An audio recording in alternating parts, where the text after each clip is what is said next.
Hello and welcome back to the Schooner Pod. We are here today to recap Oklahoma's 17-6 victory over the Missouri Tigers. I'm your host, Bobby Howard. With me, we got Jameson Maxwell. And Jameson, winning looks a little different than it used to in years past. When we started this podcast, 2018, the high-flying Lincoln Riley era was a little bit different than this. But winning, it's always pretty, if you ask me. I think the Lincoln Riley era, there's so much margin for error too. Not in this case. Right. Yeah, it's different. It's a different setup, different situation. But the Sooners are 9-2, one game away from essentially locking up a college football playoff appearance. In my opinion, probably, hopefully sealing a playoff home game. But pretty unbelievable stuff that we're talking about this here in late November. One more week to go. What are your thoughts on this game? What's your initial reaction to it all? I just love how you can doom and think that Missouri really controlled the narrative for the beginning part of that game, and we looked dead in the water, and then you immediately blink, and one big play to Satania changes the motto for the rest of the game. This defense is so damn good that all we need is our offense just to do a little bit. And obviously, we want our offense to do a lot more. But whenever, like I said earlier, it's like the margin for error is so much different than back in the day, is because all it takes is a couple big plays on offense or one big drive, and this defense can do the rest for you. And we always have said, I don't want to rely on defense win you games because, it'll put a lot on their shoulders in the current day and age of college football, but they've proven it, Bobby. They've proven that they continue to do that, and they've done that on 3 big games in a row. Yeah, I mean, without a doubt, this is one of the most impressive defenses I've ever seen at Oklahoma. I think it's the best defense in the country, and what we saw was nothing short of remarkable. I mean, they completely shut down Missouri offensively. You had a really kind of rocky start, a little bit. The first drive was not perfect by any means, but after that drive, Ahmad Hardy, who's one of the best running backs in the country, if probably the best without a doubt, I would say, got completely shut down. Only like 50 yards, I believe, total, which is unreal. That is an unbelievably good performance. And the defense, even though they did get 2 turnovers, showed that they could control a game and really shut a team down without needing to turn the other team over to, win the game. Mm-hmm. Yeah, I think Ahmad Hardy, the way that he performed against Oklahoma, I don't care if you say, he got hurt and then he was a little bit hobbled after that first drive where he was getting his. That is a guy who just put 300 yards up, and Oklahoma just completely gobbled him up. This is a team in Missouri that, no matter what you say, is an extremely respectable team on defense, and then he's got a powerful offensive game with their run. And here we are holding them to 6 points. 6. With a offense on the other side of the ball that was not helping them at all.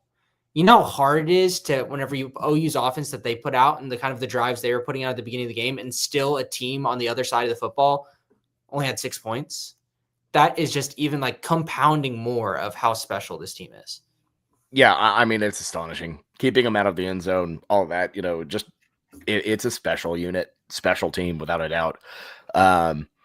I don't even know where to start on just talking about the defense. Every single defensive player, you got to give it up to. It's just there's sometimes you'll see a breakdown in tackling, or that they'll let something by them, but that's just life. To err is human.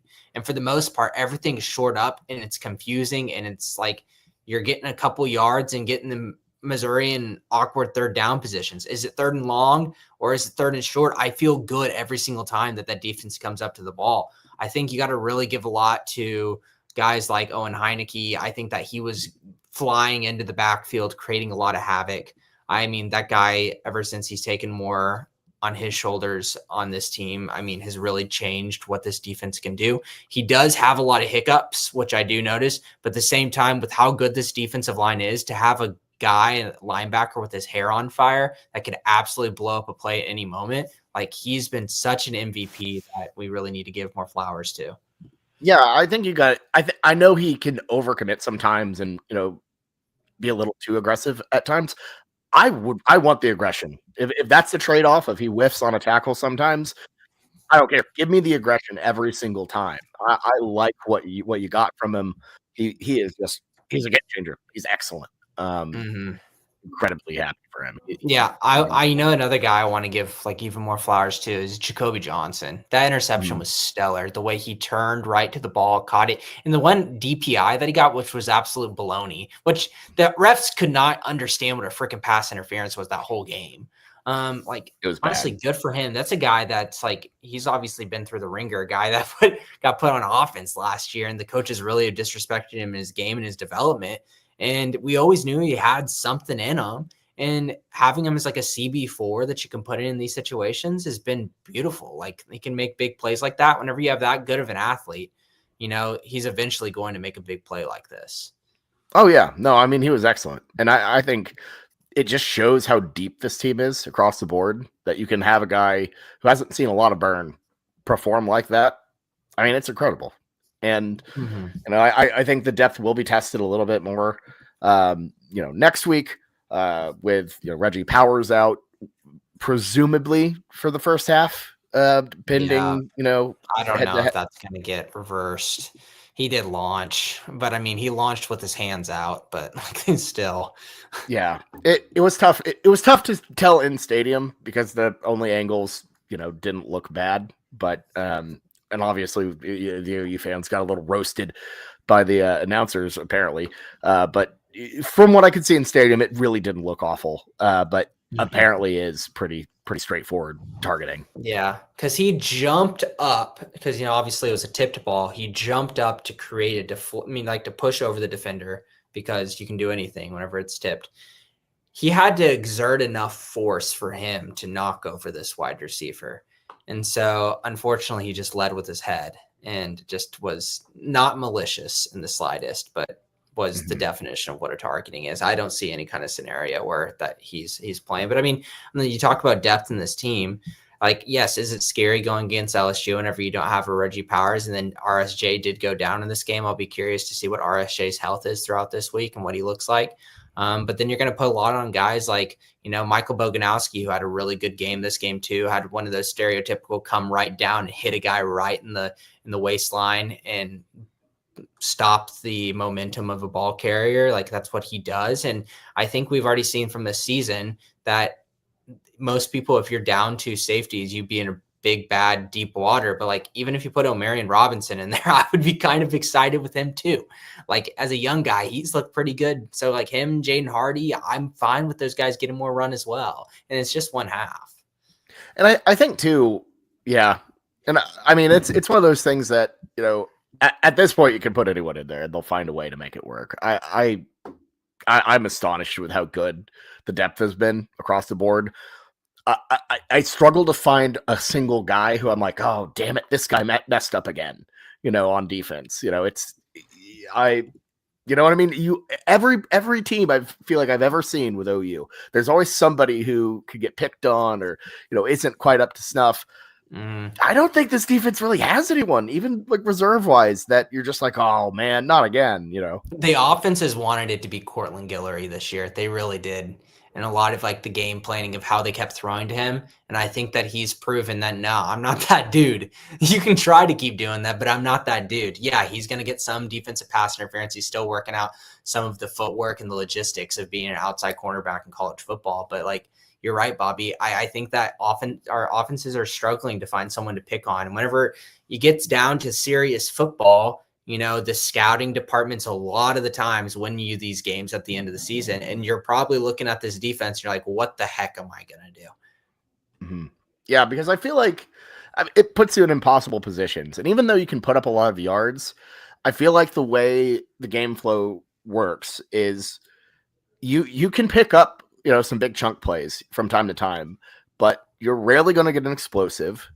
OU does a really good job of preventing the explosives. And once you get down to the red zone, I mean, they just choke you out. Like it is just shocking how good they are in shorter yardage situations. It's just lights out. Like you just aren't gonna score on them. Mm-hmm. Yeah, their teams are going to have to win in the intermediate passing game versus us. That is not how Missouri is wanting to win their games. So whenever you see, you put out a Bo Pribula right off the bat and say, I'd say like for the most part, from what I expected out of him, somewhat decent, but he was not runner. He was not a runner in this game. He had maybe one or two times where he rolled out and ran. And I said that last week. If you think Bo Pribula is going to be the same Bo Pribula from the early part of the season, that's just not the case. His ankle is not going to be as stable as you think it is. And secondly, it's going to take a lot to kind of get back into that groove that he was as an aggressive runner he was. And I think, and you have to go against Oklahoma's defense as your first game back after dislocating your ankle. I don't think that's really going to be a really good game for him. And I think that we made him very uncomfortable. And especially whenever you notice their identity is getting away whenever they cannot run the ball at all with Hardy and Jamal Roberts, like their 1-2 punch that they like brag about all the time. Like he was like nothing. Like Ahmad Hardy had like plenty of plays where he did decent, but some plays he didn't. Jamal Roberts was a nothing. As soon as he was into the game, like it was barbecue chicken for this defense. Yeah, 10 carries, 14 yards. That's woof. And I feel like that's the game really. It was a question of, strength on strength, Missouri's run defense or running ability versus OU's run defense. And OU's run defense won without a doubt. It kind of reminded me in a way of, do you remember that one game, that one year Leonard Fournette was just killing it for LSU? And it was like high-ranked LSU versus high-ranked Alabama. And it's like, oh, well, what's Leonard Fournette going to do against Alabama's defense? And he just got completely snuffed. Yeah, I was about to say, this was a game where Leonard Fournette didn't do anything in that one. Right. It felt like, I feel like in these situations, when you have really, really elite defenses versus a really, really elite running back, typically the elite defense wins out. Not always, but I feel like if you have to pick one or the other, the immovable object typically wins. Yeah, Ahmad Hardy is one of the best running backs in the country, but there's a reason that people don't talk about him like Ashton Genty. He's really damn good, but he's not the next generational running back.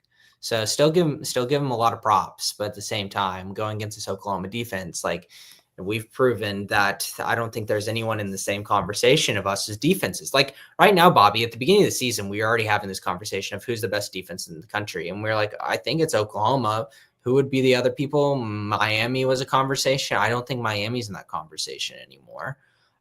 I don't know who you would name, really, of who's the best defense in the country other than Oklahoma. I don't even have one off the top of my head that's shown me something this year that they can be in that same conversation. Yeah, no, I agree. I think it's Oklahoma. It's consistent against some of the best offense or some really, really good offenses we've seen.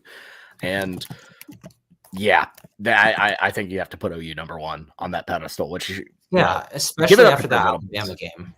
Yeah, without a doubt. Give it up to Brent Venables, man.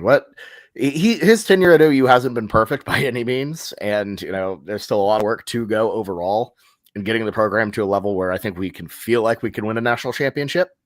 But what he's done defensively, taking this team from absolute garbage to the best in the country in a couple years, it's nothing short of fantastic. And we said it last week, but him calling it, I feel like we've allowed Brent Venables to be the best version of Brent by letting him focus kind of all on the defense and finding ways to shore up on other parts of the of the field. But yeah, I will say this, Bobby. I think one kind of criticism you can have of this defense this game is there was way too many. I don't know if it's BS or if it was just poor management and the penalties. Obviously, the PJ Adebaware on the sidelines, some of these just killers, these penalties whenever we thought we had Missouri all wrapped up in a bow. And a lot of people look at those kind of plays and be like, oh, that's a culture thing. That's a coaching thing that you got to get your guys in the right spot. And we can talk a lot about what Brent Venables is. And like we've been talking about it for many years now of like this guy, he establishes a culture and people buy into that culture. That has always been his best characteristic of a coach. And these guys out there respect every little bit of him, especially whenever it's going good. Whenever it was going poorly, I know some personalities soured on his long-windedness and some of his little words of action in the locker room. But when it's going well, people follow him. I'm not worried at all that these kind of hiccups that we had in this game is going to be any kind of worry for the rest of the season. So I look at those in this game. It makes me mad in the moment, but it's not like a Buki situation from past, Bobby, where it's like Buki's going to go out and he's going to get another unsportsmanlike conduct next game. And I know it will happen. Right. It's not something you can set your watch to. And it's unfortunate. I didn't fully see what happened. Honestly, I haven't gone back and looked, but yeah, I don't know. You just can't let him off the hook like that. For sure, you know? Mm-hmm. Yeah, I think other things about this defense that we kind of got to talk about. Eli Bowen continues to be in the right place, just like not just in the interception. I mean, good for him getting another interception, but this guy is like exactly. I was scared with this high ankle injury in the offseason. Like this was like a high grade high ankle, not your typical like lower grade 1 to 3 week return to play high ankle. He took a long time, a couple months to come back from this. I was scared that was going to bleed into his production this season. We weren't going to see that Eli that we saw as a freshman and all of the hype that we gave him. He's right back there again, straight up. Him at that one of the outside cornerbacks, I have no worries, absolutely no worries about him. And I think you need that kind of guy going into the postseason. You needed that so bad for this defense. If we want to win games by our defense, that was the one position that we felt weak, and I don't feel like it's weak anymore. Mm-mm. Absolutely not. You know, between him and Guillory and, you know, everything like that's, you know, definitely not a weak point without a doubt. Eli Bowen has been unreal. And Peyton too. Both Bowen brothers have been really, really good. Yeah, we knew Peyton was going to do that thing too. And so we yeah. knew he was going to get there. He's continuing to get better and better. And like, he's got like the skill set, he's got the intelligence to do it.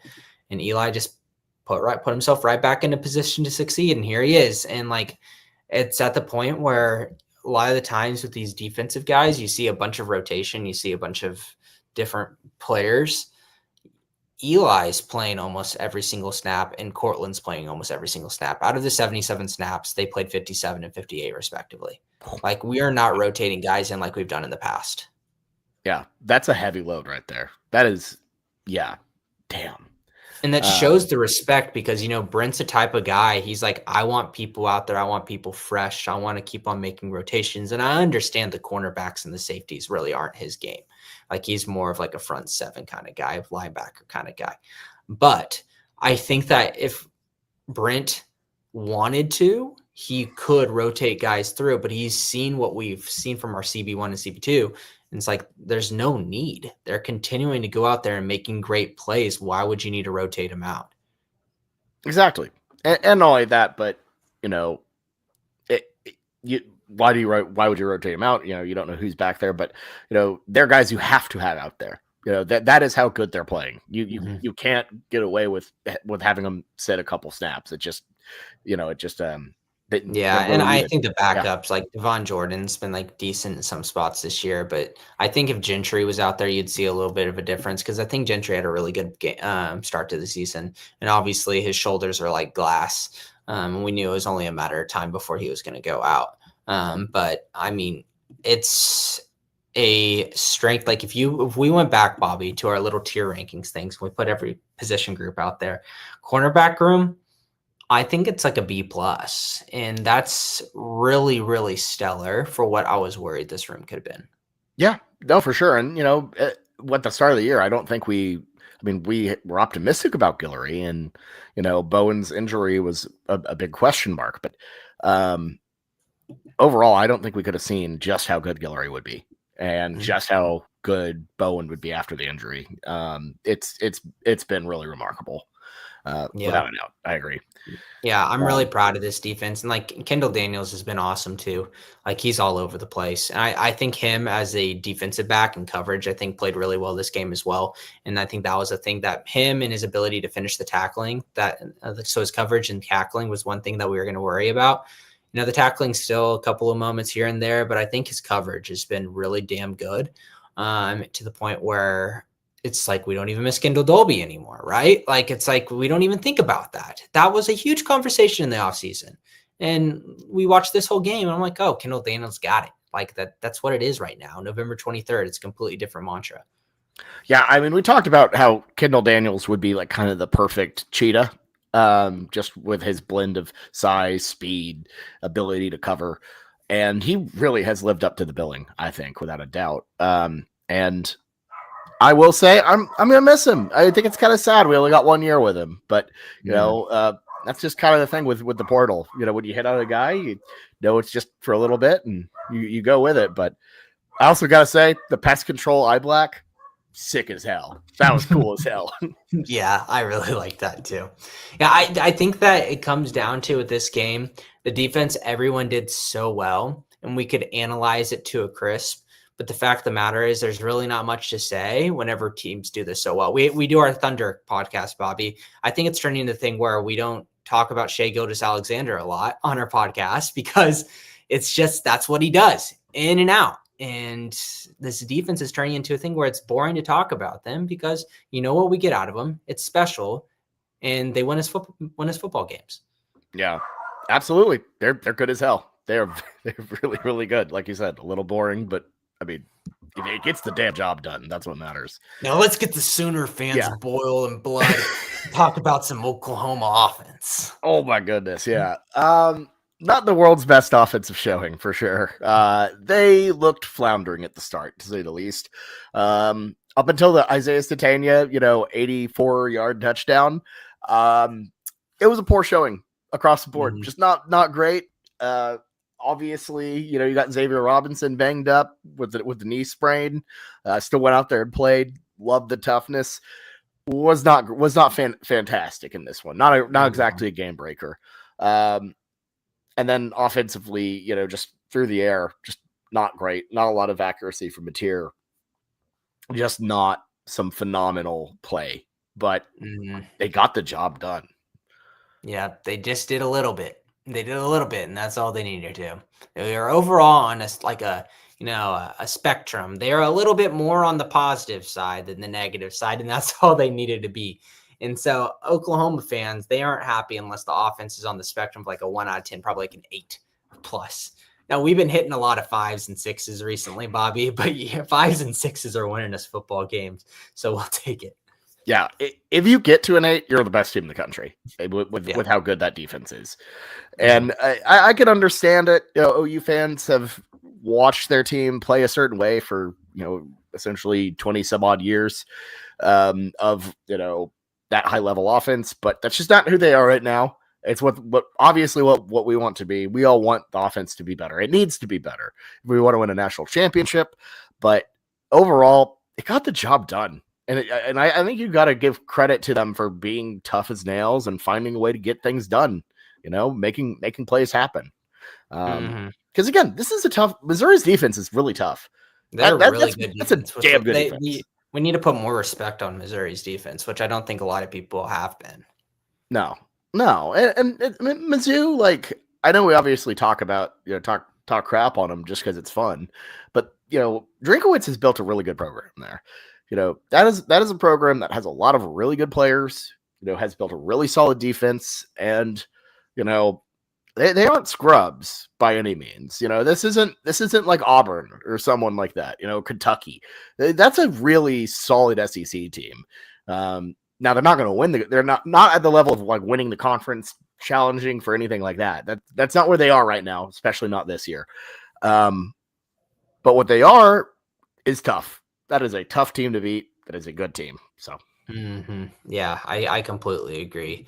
And I think going back to our offense, Bobby, people are going to look at that and have that sour taste in their mouth. And especially from that first quarter, like me watching amongst a lot of people in my family on like my wife's family side, I thought I was going to teach some little kids some new words. I was getting nervous. But it just took one play, and that Satania play, like we call the same play the play before. And it didn't work because Mateer's accuracy sometimes isn't quite there. Like, screw it. We're going to do it again. You get the ball into your best offensive player's hands, and then he goes off and he outruns every single person on that field. And from that play on, no one for the rest of the game remembered what happened in that first quarter. No one remembers the negative yardage. No one remembers any of that. Just because that's all you need is the one big play. You need a turnover on the defense. You need a couple turnovers on the defense for short fields. It feels so damn good to know that this offense has to do so little to beat a team like Missouri. And also coming into next week with LSU, it's not like they need to shore up all of these mistakes that they had in this game to win the game versus LSU as well. Right. Yeah. And we can get into that LSU team here in a little bit, but the offense doesn't need to go and be incredible. It just needs to get the job done, and it did. It needs to not turn the ball over, which it did. So I don't know how John Mateer keeps doing it. I sent this in our group text. He has this one of the most miraculous skills I've ever seen. He throws horrible balls, but the defenders can never catch it. I swear, if I could go through all of the film and figure out, or if there's some advanced statistics site that could figure out how many dropped interceptions each quarterback has in the country, Mateer's got to be at the top. There's no doubt in my mind. Every single game he has a couple. He does get bailed out without a doubt, but I'll take it. I'll take it, man. I mean, the Sooners have been on an incredible run, though. I believe they're plus they're eight turnovers and none in the past 3 games. So how? I don't know how that's happened, because Alabama had 2 drops too. Right, exactly. They've gone from one of the worst turnover differential teams to one of the better ones. Just in terms of, if you look at the last 3 weeks compared to the start of the season, it's definitely shifted. And I think you've seen a lot of, one of the reasons why Oklahoma has looked so good the past 3 games has been because of that, because they take care of the football. Any standouts on the offense? I think when you talk about the running game, it's honestly a shame that we're at the point where we aren't giving the running backs the ball again. And I think what we can break it down to, it's not that Arbuckle needs to open up his playbook more. I think Arbuckle is looking at the running back stable right now, and he doesn't believe in anybody beyond X. And X is probably at a 70% right now. And he thinks that I would rather pass the ball more and run Mateer more, because the math just means I have a better probability of succeeding if I give the ball to those players rather than a 70% X or a guy in Blaylock that maybe not as good as we thought he was, and obviously still has a lot of room to grow as a young freshman back. That's the way I'm taking it, and I think that I look at that as a fan as frustrating. But with the scenario that was given to him and the running backs that have either flopped, have been hurt, or maybe have fizzled out, good for him for doing that. Because if we just started to run the ball into the ground over and over and it wasn't working, then we'd also criticize Arbuckle as well. So he knows this offense and what they can do better than any fan in the stands right now. And his decision to run Mateer 18 times or whatever, and to pass the ball with a quarterback that maybe hasn't looked as stellar, I'm going to trust him on that, because I think that's what he thinks is the best percentage to succeed. Yeah. And I think, too, just as a matter of preserving your guys, handling the wear and tear, I don't think Xavier Robinson could have taken 20 carries. He took 12. No, he's not. And he's not cut. Whenever he gets the ball, he's running a front straight line. He's going to break a couple tackles, because that's who Xavier Robinson is, but he's not cutting much. He's not moving. He's just not quite the same guy. And, you just got to get by LSU and have them rest up for the playoff, hopefully, if you win, obviously beat LSU. Yeah, so that would be, December 20th is playoff weekend. Yeah. So that would be 5 weeks out for a knee sprain. He should be fine. Yeah, no, for sure. If you can manage him, get him through this week. Yeah, you can get a healthy Xavier Robinson, hopefully, for that first round game. So I'm with you on that. I think the state of the room, we can talk about it later, after the season, that sort of stuff. But it just kind of is what it is right now. Because, I mean, what are you going to do? Blaylock looks banged up. He does. And I don't know if it's like his shoulder. I just don't think that there's just a good option right now. And I think Mateer, if you want to look at his running, and you can people have been always talking about his knee, which was from the beginning of the season. And if it was a knee sprain that he hurt at the beginning of the season and it's still hobbling him at this point, that doesn't make really any sense. If there's a knee injury that's been going around for 2-ish months, that's probably something pretty significant. So he looks really damn good right now. I'm not worried about his lower leg health at all. And he had a couple of plays with those stutter steps where it looked like the Mateer from the early part of the season. Yeah, no, I mean he looks like more like himself as a runner for sure. That 1/3 down and like 10 where you're like, oh my, like why are we running it on 3rd and 10? Oh, we got it. Thank God. Yeah. Was a great run. You know, Mateer does feel like he's got his mojo back a little bit on the run through the running game. And I He think needs that to mojo word is a big deal, Bobby, because I think a lot of that is how Mateer gets these first downs on it. It's because he's just got that like edge to him. Baker Mayfield was never a great runner, but he had mojo, and that's how he would be viewed as this dual threat quarterback. He's not a dual threat quarterback. Mateer is different than that, but runners at quarterback, if they believe in themselves to go get that, that's when you get that extra little shimmy, that extra little juke, and that's how you make a move and you get an extra 5 yards. Well, I mean, his run against Alabama was just pure that. You know, his touchdown run against them, where he's like doing a little spin move, hurdling over a guy, like just pure grit. So, yeah, I mean, the mojo matters, but I will say overall, Mateer, you want to see a little bit more accuracy out of him. I think he's still a work in progress. Apparently, it's one of those things you can never take like any sort of fan, you know, when things are tough at, you know, in the moment. You can't really take that as a true. You have to take all of that with a grain of salt. But you know, I had a buddy text me like, "Yeah, I'm getting so heated right now because some of you fans behind me are calling to bench Mateer for Hawkins, and you know, everyone's like kind of shutting down on the guy. Now. Come on now, people. Number one rule, and I violate this all the time. Never tweet during games about how you feel. Like those just should not have a permanent place in the world because we all say things we don't mean in those moments. But gosh, we've seen what Hawkins can do, guys. Different is not always a real better. Conversation. Different is not always better. Be careful what you wish for. Mateer is not the answer to all of our dreams at Oklahoma, but he's the best answer we've got right now. Caleb Williams has permanently stunted the fan base in a way of like, you know, oh, maybe the guy behind us could do that. You know, we saw it happen one time. Yeah, whenever you have a Heisman Trophy winner behind you, that's not always the case. Right. Yeah, exactly. Oh, Blake in the chat giving you some crap. I love that. Well, I mean, look, that's what I'm saying. That might have been the thing that talking about the lesson during the OU Navy game last year. Yeah, that's exactly. That's why I'm saying that right now as someone who has lived and experienced these sort of things. You gotta shut your trap during them. But special teams, great again. I thought they were delightful. Tate Sandell had one real field goal. But Grayson Miller still pretty good. Kind of boomed a couple that you know he could have probably nailed, but you know, just good overall. Yeah, I did get a couple in the 20, like, you know, landed inside the 20. You got to take his wins, but at the same time, like there are a couple that just went way out of hand and went into the end zone. So, you know, Grayson Miller, there's sometimes where I look at it and go, wow, that was awesome. Sometimes I look and I go, is that really the best we had? Is that really it? I mean, all in all, special teams, thumbs up, baby. Like we're proud of you guys because we haven't always been able to say that as Sooner fans. Yeah, they've done a great job this year for sure. This is a weird game, Bobby, because we sit here and majority of times we do these post-game pods.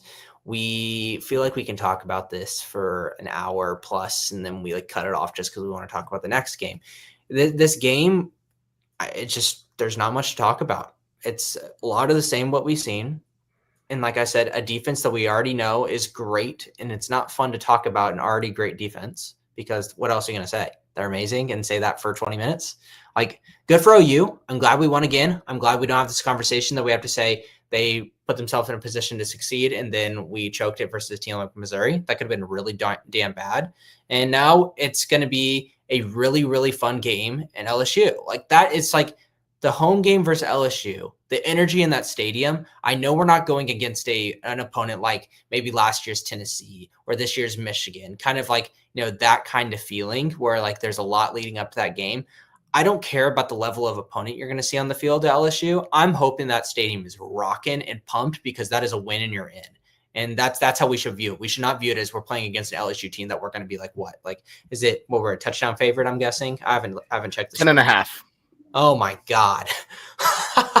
The FanDuel odds were 10.5. Was the first the Western Kentucky thing really sticking in the head. They looked awful against Western Kentucky.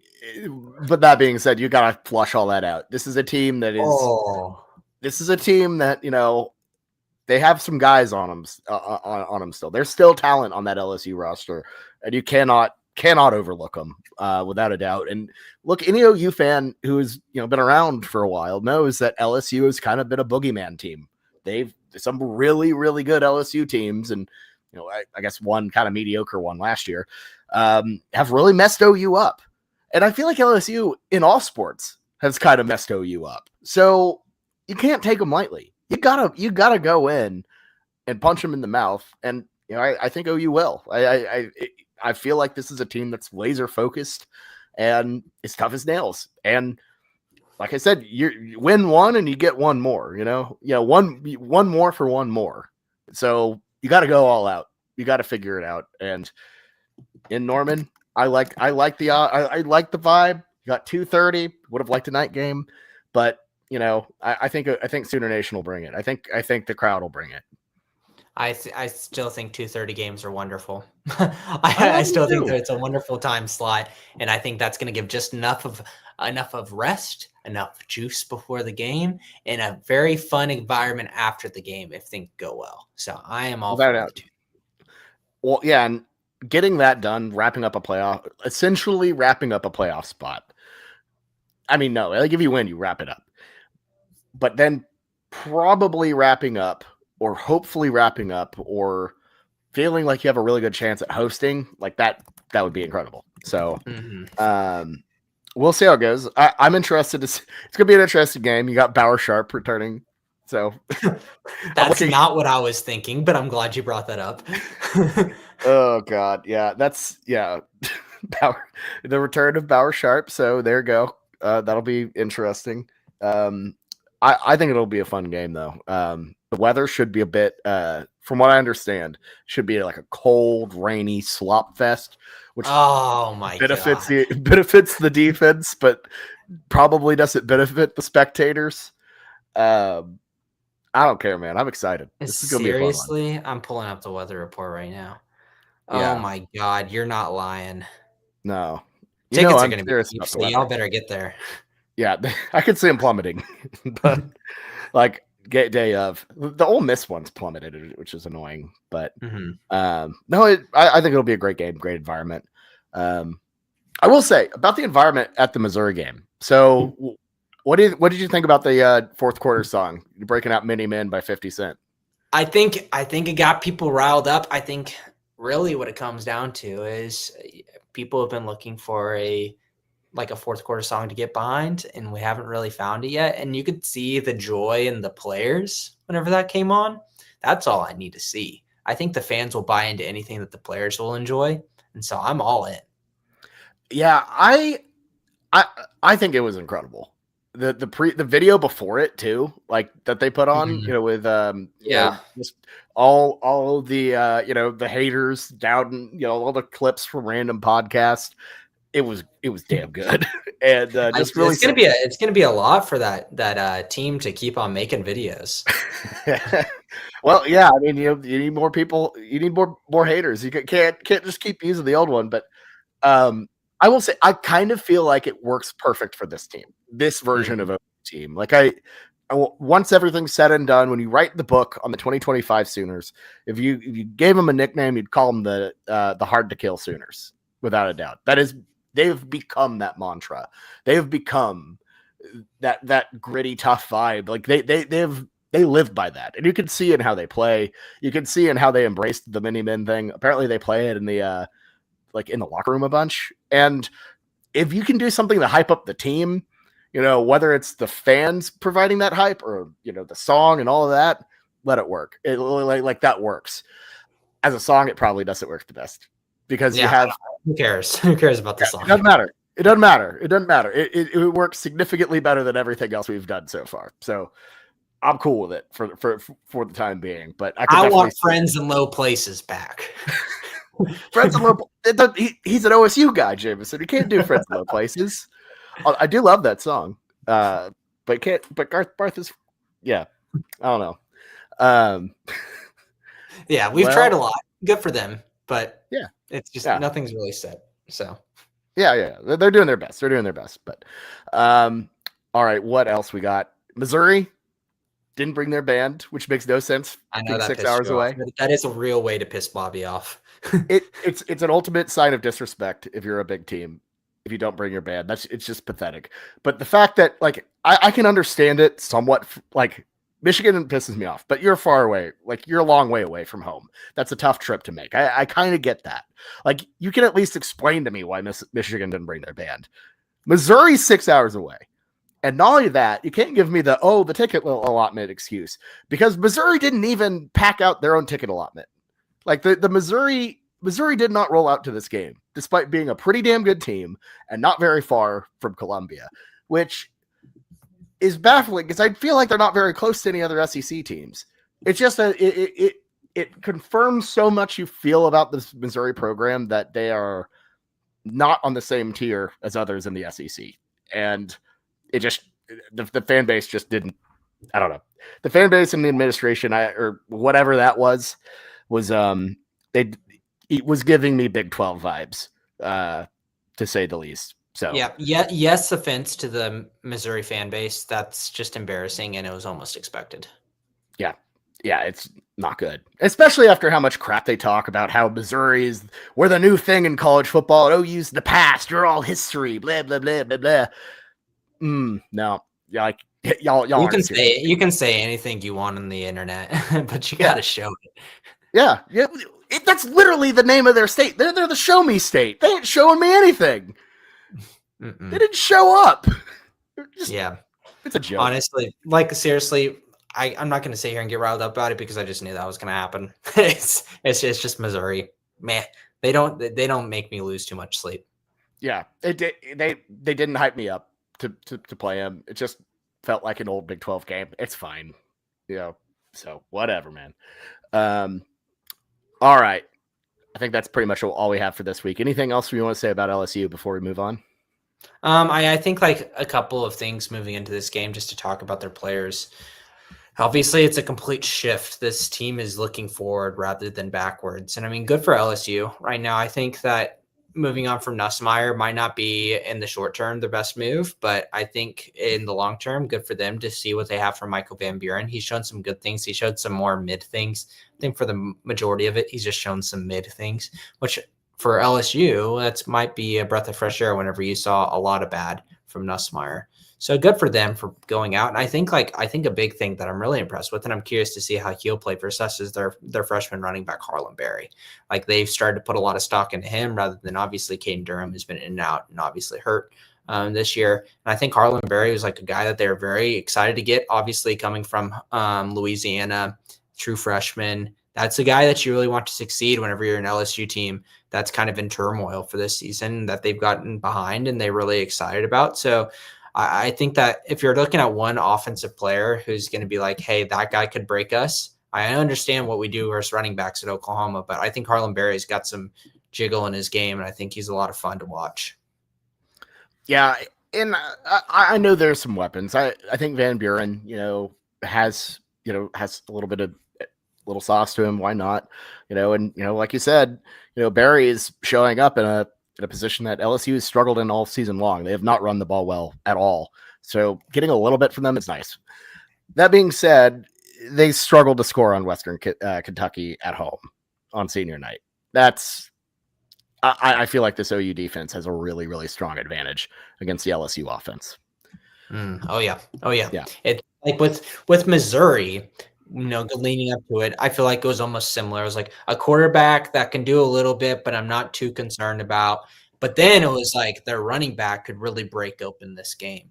They don't have a single player on there that I feel like can break open this game other than a couple of their wide receivers. They obviously got some great skill set guys that really haven't shown out maybe statistically this season, but I think have the tools to succeed. But I don't know if they're going to be able to get the balls to them in high enough volume to make big enough of a impact on this game. like we said earlier in this podcast, this defense goes out there and doesn't allow a lot of opportunities for you to succeed. It makes the margin for victory for the offense very, very wide.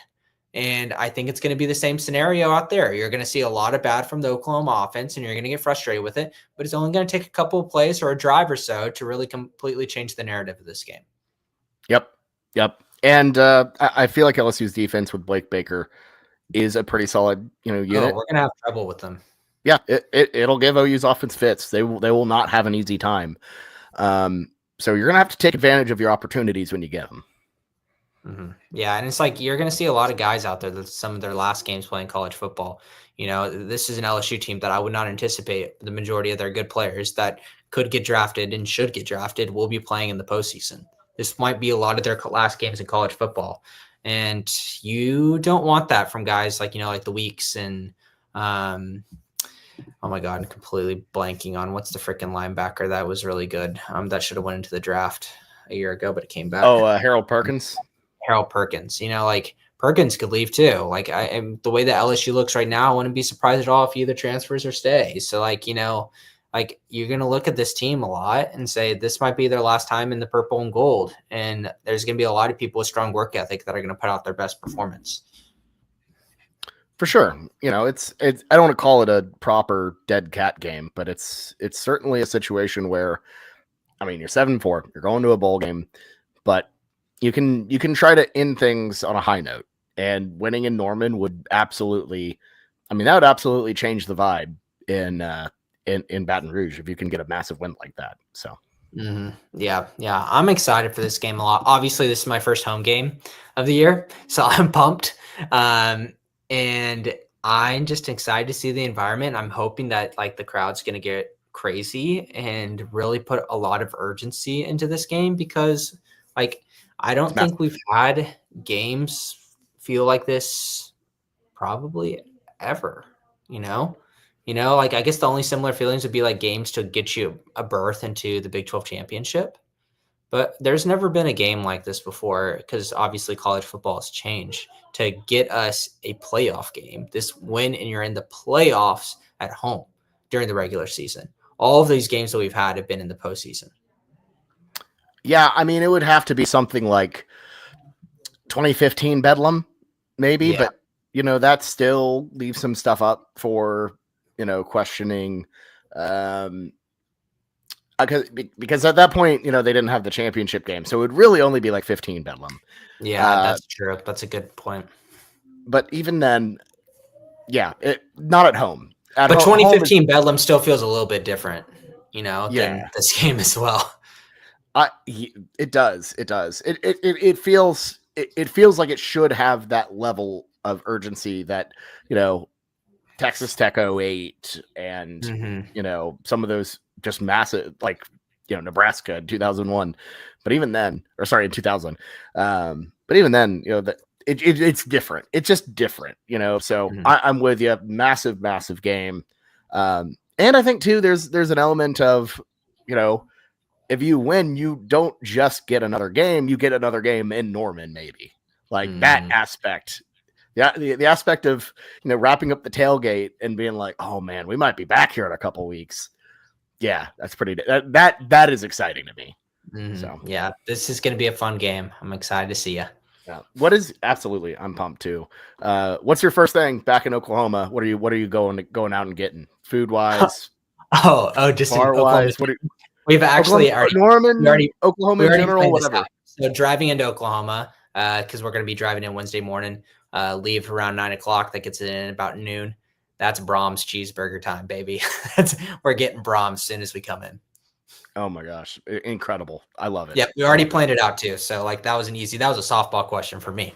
Oh yeah, I might get some Brahms on the way to the Thunder game tonight. So that's a good move.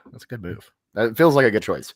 But all right, yeah, that's all we have for today's episode. We'll be back on Tuesday to talk about the final regular season slate of the college football season on the weekend spread. Very, very much looking forward to that. So should be fun. But for me and Jameson, this has been the Schooner Pod. Thank you all so much for watching and listening. We'll see you next time. Boomer Sooner, everybody.